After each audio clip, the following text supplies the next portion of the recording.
आज की वीडियो में हम लोग सेकंड पार्ट देखने वाले हैं BSc second year differential equation का क्वेश्चन पेपर के सॉल्यूशन का। तो फर्स्ट पार्ट ऑलरेडी हो चुका है, अब उसका हम लोग सेकंड पार्ट देखेंगे जिसमें क्वेश्चन है L e⁻³ sin 4t। Laplace transformation निकालना है इसमें। तो जब हम लोग क्या करेंगे, इसका लाप्लास ट्रांसफॉर्मेशन निकालेंगे, तब जब भी कभी ये वाला कंडीशन आए कि किसी फंक्शन के साथ में ई वाला टर्म हो, तब हम लोग क्या करते हैं, इसमें फर्स्ट ट्रांसफॉर्मेशन प्रॉपर्टी या फिर फर्स्ट शिफ्टिंग प्रॉपर्टी यूज़ करते हैं, जिसमें ये होता है कि L Laplace transformation of e⁻at ft। जब ये वाली कंडीशन आए, मतलब कि कोई फंक्शन है, यहाँ पे क्या है sin 4t, वैसे ये इस फॉर्म में यदि ये रहे, तब हम लोग क्या करेंगे, इसमें फर्स्ट शिफ्टिंग प्रॉपर्टी लगाएंगे, जो कि ये होगा कि इसमें हम लोग को क्या मिलेगा, L e⁻at ft equals to small f p minus a, जहाँ पे ये क्या है, ये होती है value L F T equals to small F P. ये मतलब कि किस जो भी फंक्शन यहाँ पे दिया हुआ है उसका लाप्लास ट्रांसफॉर्मेशन निकाल के e के पावर में जो वैल्यू उससे माइनस कर देंगे। तो ये हमारा क्या आ गया, जैसे कि L F T equals to F P, तो ये जो वैल्यू आएगी उसमें हम क्या कर देंगे, p में a को माइनस कर देंगे। वैसे ही हमें इसे भी सॉल्व करना है। तो इसमें क्या करेंगे, हम सबसे पहले sin 4t का लाप्लास ट्रांसफॉर्मेशन निकालेंगे। तो L sin 4t equals to, मतलब कि sin 80 का फॉर्मूला लग जाएगा। तो sin 80 इक्वल्स टू क्या होता है, a/p² प्लस a का स्क्वायर। तो a की जगह पे यहाँ पे है 4, तो क्या हो जाएगा 4/p² प्लस 4 का स्क्वायर। तो ये वैल्यू आ गई। अब इसमें हम लगा देंगे शिफ्टिंग प्रॉपर्टी। तो L e⁻³ sin 4t equals to, अब e ये वाला ले लिए, तो हम क्या करेंगे, ये वाला कंडीशन लगा देंगे एफ पी माइनस ए, मतलब कि जहाँ पे भी p होगा उसमें a को माइनस कर देंगे। तो यहाँ पे a क्या है, 3 है, तो हम यहाँ पे p में से 3 माइनस कर देंगे। तो 4/p माइनस 3 का होल स्क्वायर प्लस 4 का स्क्वायर। अब ब्रैकेट ऊपर कर देते हैं। तो 4/p² plus 3² plus minus 6p plus 16, ये आ जाएगा। अब ये दोनों को ऐड कर देंगे। तो 4/p² minus 6p plus 9 plus 16, ये दोनों को ऐड करने पे क्या आ जाएगा, 4/p² माइनस 6p प्लस 25। तो ये आ गया इसका आंसर।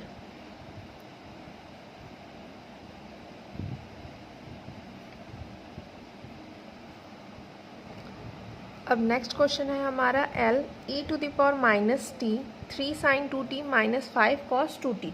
ये वाली वैल्यू दी हुई है, तो यहाँ पे भी हम लोग फर्स्ट शिफ्टिंग प्रॉपर्टी का ही यूज़ करेंगे। तो सबसे पहले क्या करना होगा, इसका हमें लाप्लास ट्रांसफॉर्मेशन निकालना होगा। तो L 3 sin 2t minus 5 cos 2t, ये कर लिए, इक्वल्स टू, अब लाप्लास ट्रांसफॉर्मेशन दोनों में ले लेंगे। तो 3 बाहर, L sin 2t minus 5 L cos 2t, यह क्या। अब sin 2t का लाप्लास ट्रांसफॉर्मेशन क्या होगा, 3 वैसे ही रहेगा into sin 8 equals to a/p² plus a का स्क्वायर। तो a की जगह पे 2 है, तो 2/p² प्लस 2 का स्क्वायर, ये आ गया। माइनस 5 इंटू कॉस में क्या होता है, ऊपर p/p² प्लस 2 का स्क्वायर, वैल्यू आ गई दोनों की। अब इसमें क्या करेंगे, हम पहले इसी को सॉल्व कर लेते हैं। तो ये क्या हो जाएगा, 3 × 2 6/p² प्लस 2 का square minus 5p/p² plus 2 square. दोनों में एलसीएम ले लेते हैं। तो एलसीएम क्या आ जाएगा, p² प्लस 4 ऊपर 6 माइनस 5p। तो ये आ गया इसका Laplace transformation, 3 sin 2t minus 5 cos 2t। ये आ गई वैल्यू।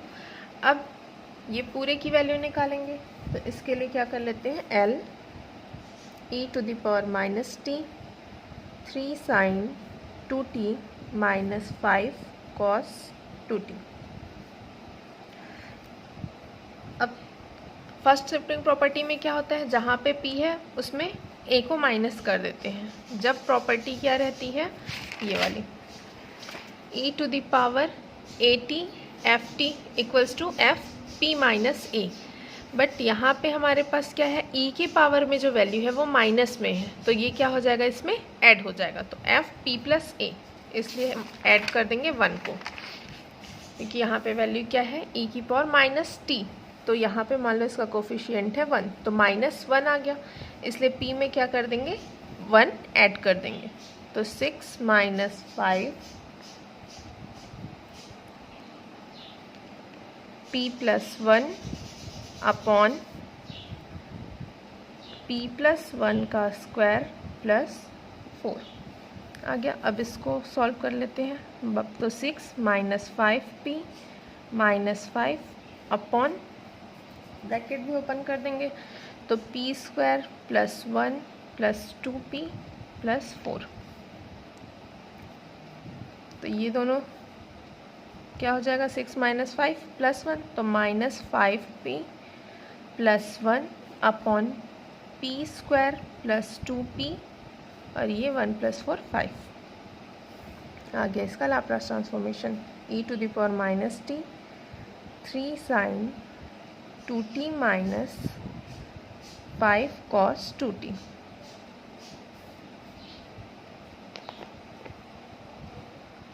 अब नेक्स्ट क्वेश्चन है, स्केल परिवर्तन के गुणधर्म के प्रयोग से Laplace transformation of cos 7x ज्ञात कीजिए। अब हमें यूज़ कर रहा है किसका, चेंज ऑफ स्केल प्रॉपर्टी का। तो सबसे पहले देखते हैं चेंज ऑफ स्केल प्रॉपर्टी होती क्या है।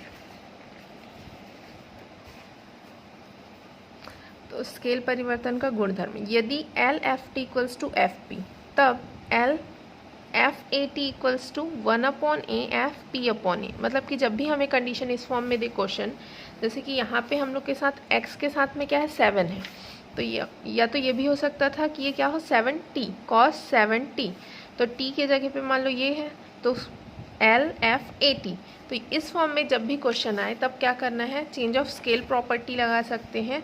तो क्या होगा, सबसे पहले हम लोग को क्या निकालना होगा, फंक्शन एफ टी का लाप्लास ट्रांसफॉर्मेशन निकालना होगा। तो वो क्या किस में चेंज हो जाएगा, एफ पी में। तो जब एल एफ टी निकालेंगे तो वैल्यू आ जाएगी एफ पी, उसके बाद 1 अपॉन पी, एफ पी में डिवाइड कर देंगे ए, तो ए दोनों में डिवाइड करना है, तो 1 upon A F P upon A, इस फॉर्म में हम लोग लिखेंगे, यही कहलाता है चेंज ऑफ स्केल प्रॉपर्टी। तो सबसे पहले हम क्या करेंगे, cos 7x के लिए cos x का लाप्लास ट्रांसफॉर्मेशन निकालेंगे, तो L cos x equals to p upon P square plus 1। ये क्या हो गया हमारा एफ पी, ये निकल गया। अब इसमें चेंज ऑफ स्केल प्रॉपर्टी, तो L cos 7x equals to क्या होगा 1 upon P F P upon ये जो कोफिशिएंट है इसका उसको 7, ये डिवाइड कर दिए, सॉरी 1 अपॉन 7 होगा, ये 1 अपॉन 7 एफ पी अपॉन 7, तो ये वैल्यू आ गई। अब इसको यहाँ पे रख देंगे, तो क्या आया था 1 अपॉन 7, एफ पी की वैल्यू क्या थी ये, तो जहाँ जहाँ पे p है उन सब में क्या करेंगे हम लोग 7 से डिवाइड, तो ये आ जाएगा p by 7 divided by P square, तो p बाई 7 का होल स्क्वायर प्लस 1। अब इसको सॉल्व करेंगे तो क्या आएगा, 1 अपॉन ये p अपॉन 7, 1 अपॉन 7, 1 अपॉन कितना हो जाएगा 49, फिर p upon P square plus ये भी कितना हो जाएगा 49 प्लस 1। अब इसको सॉल्व करेंगे तो इसको यहीं पे कर देते हैं, तो ये वैल्यू आ रही थी 1 upon 49 P upon P square plus 1 upon 49 plus 1। अब 1/49 p अपॉन इसका एलसीएम, तो p square plus 49 divided by 49, तो ये दोनों कैंसिल, तो क्या आ गया answer, p upon p square plus 49, ये हो गया इसका आंसर। अब नेक्स्ट क्वेश्चन है हमारा एल टी स्क्वायर साइन 80। तो जब इस टाइप के क्वेश्चन में क्या दिया हुआ है, साइन 80 के साथ में टी स्क्वायर है, तो इस टाइप के क्वेश्चन के लिए हम क्या करते हैं, इसमें फॉर्मूला यूज़ करते हैं L T to the power N F T equals to -1 to the power N D to the power N upon D P to the power N small F P. मतलब कि जो भी value दी हुई है उसका हम लोग को सबसे पहले क्या निकालना होगा, एफ पी निकालना होगा। तो इस साइन 80 का क्या निकालेंगे हम लोग, लाप्लास ट्रांसफॉर्मेशन। उसके बाद उसमें उसको एन टाइम्स डिफ्रेंशिएट करेंगे इस फॉर्म में। तो सबसे पहले निकाल लेते हैं इसका लाप्लास ट्रांसफॉर्मेशन, एल साइन 80।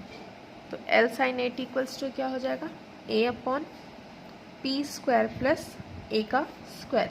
तो ये आ गया। अब एल टी स्क्वायर साइन 80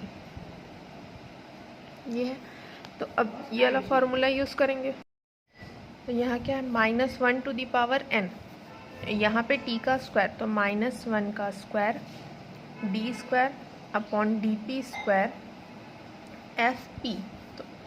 तो यहाँ पे एफ पी की जगह पे क्या आ जाएगा, ये वाली वैल्यू एल साइन 80, जिसकी वैल्यू क्या ही है, ए upon P square plus A का स्क्वायर। तो ए upon P square plus A का स्क्वायर। अब -1 का स्क्वायर है तो वैल्यू क्या आ जाएगी, पॉजिटिव, मतलब D square upon D P square A upon P square plus A का स्क्वायर। अब इसे बस 2 बार डिफ्रेंशिएट करना है।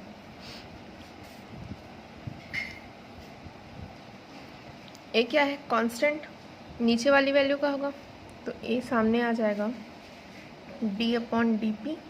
अब इसको डिफ्रेंशिएट करके लिखेंगे, ये क्या हो जाएगा, P square plus A square का इन्वर्स। तो ए -1 सामने, पी स्क्वायर प्लस ए का स्क्वायर, -1 क्या हो जाएगा, -2। अब इस वैल्यू का करेंगे तो क्या आ जाएगा, पी स्क्वायर का 2p और ए स्क्वायर कांस्टेंट है, तो ये वैल्यू हो जाएगी 0। तो ये आ गया, और डी बाई डी पी एक टाइम और बचा हुआ है, तो ये आ गया। तो ये पूरी वैल्यू क्या हो जाएगी, इन्वर्स में है, इसको वापस नीचे ले जाते हैं। तो डी अपॉन डी पी, ये क्या हो जाएगा, ये -2pa, तो 2pa upon P square plus A square का होल स्क्वायर। ये आ गई वैल्यू माइनस, तो -2pa upon P square plus A square. अब इसमें फिर से हम लोग क्या कर देंगे, डिफ्रेंशिएशन वाला फॉर्मूला लगा देंगे। तो d upon D P U upon V के फॉर्म में, तो सबसे पहले क्या लेते हैं, v की वैल्यू, मतलब कि P square plus A square का whole square, differentiation of this value. तो -2pa का जब डिफ्रेंशिएशन होगा तो क्या मिलेगा, -2a, फिर माइनस, फिर ये वाली वैल्यू आ जाएगी -2pa। अब इसका डिफ्रेंशिएशन होगा, तो जब इसका डिफ्रेंशिएशन होगा तो क्या मिलेगा, 2p स्क्वायर प्लस ए का square, 2 into P square plus A square. अब P square plus A square, इस वैल्यू का डिफ्रेंशिएशन क्या आ जाएगा, 2p, ए स्क्वायर 0, पी स्क्वायर का 2p, डिवाइडेड बाय पूरी वैल्यू का डिवाइड, तो P square plus A square का होल स्क्वायर। अब इसका भी स्क्वायर करेंगे तो क्या मिल जाएगा, P square plus A square to the power 4। अब इन पूरे में से कॉमन क्या निकल सकता है, P square plus A square, और यहाँ से भी P square plus A square. तो पूरे में से कॉमन निकाल के हम क्या करेंगे, इसमें से एक वैल्यू को कैंसिल कर देंगे, तो नीचे क्यूब में आ जाएगी वैल्यू। तो यहाँ पे क्या बच गया, -2a P square plus A का स्क्वायर, माइनस माइनस ये हो जाएगा प्लस, फिर ये वाली वैल्यू 2 इंटू 2 इंटू 2, ये क्या हो जाएगा 8, p into P, P square A divided by ये पूरी वैल्यू का स्क्वायर। तो sorry cube, P square plus A square का क्या आ गया, क्यूब। अब इसको सॉल्व करेंगे, ये वाली वैल्यू आ रही थी, अब इसको अंदर मल्टीप्लाई कर देते हैं, तो ये क्या हो जाएगा, -2ab² minus 2a cube plus 8p² upon p² plus a² का होल क्यूब। अब ये दोनों माइनस हो जाएगा, तो ये इसमें से 2 माइनस, तो ये क्या हो जाएगा, 6 8p² minus 2a cube upon p² plus a² का होल क्यूब। अब दोनों में से 2a कॉमन निकाल लेते हैं, तो वैल्यू क्या आ जाएगी, 2a। अब यहाँ पे बचा 3p² माइनस a का square divided by p² plus a² का होल क्यूब। ये इसका आंसर। अब आप सेकंड पार्ट हम लोग यहीं पे क्लोज करते हैं। जिसने भी फर्स्ट पार्ट नहीं देखी है BSc second year differential equation का, उसका लिंक डिस्क्रिप्शन में दिया हुआ है, आप लोग वहाँ से देख सकते हैं।